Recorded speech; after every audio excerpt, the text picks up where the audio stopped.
just a menace. I've got this group, Men and Their Emotions. It's this one here, Men and Their Emotions, right? It's on Facebook. Yeah, there's like 40,000 lads in it, right? Yeah, and they can, they can post stuff anonymously, or they can, or they can put the name. But they could be going through anything like drug betting or gambling addictions, whatever. Talking about parent alienation or divorce, or a lot of lads in their suicidal thoughts and all that, and there's a lot of advice in there. And I watch all very light, yeah.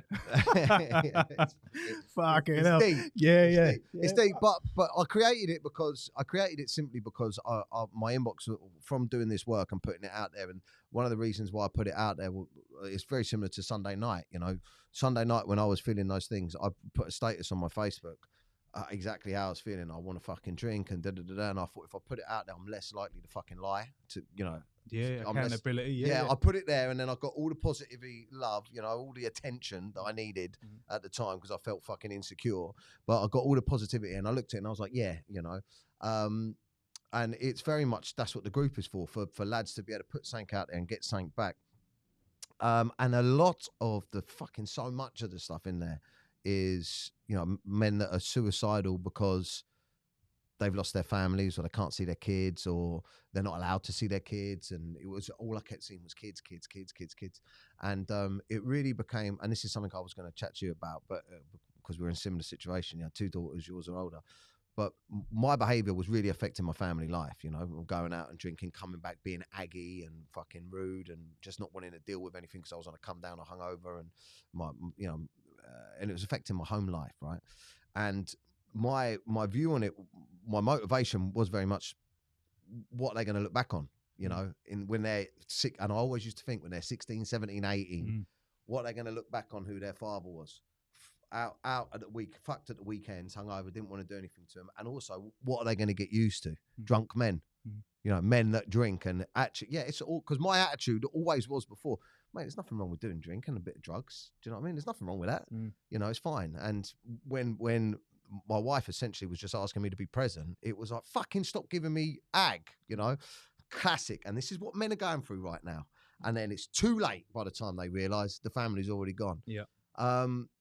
So I guess what I'm saying is, and the fear of putting all of this out there is one day they're going to watch and listen and see.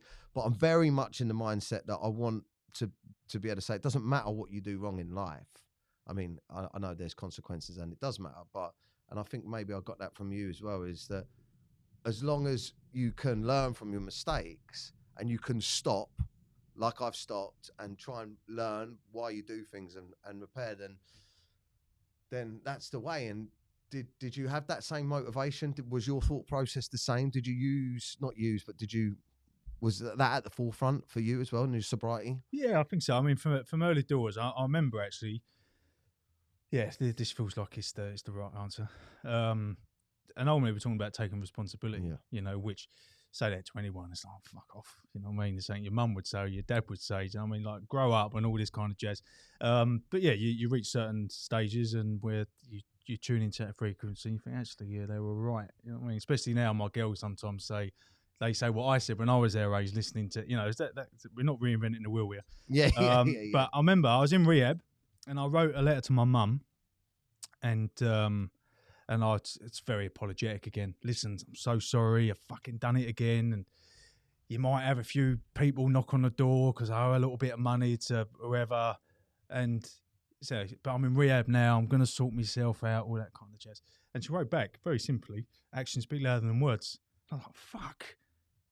And it just stood out, and I thought, do you know what? She's fucking right. Do you know what I mean? Like, she's been here before.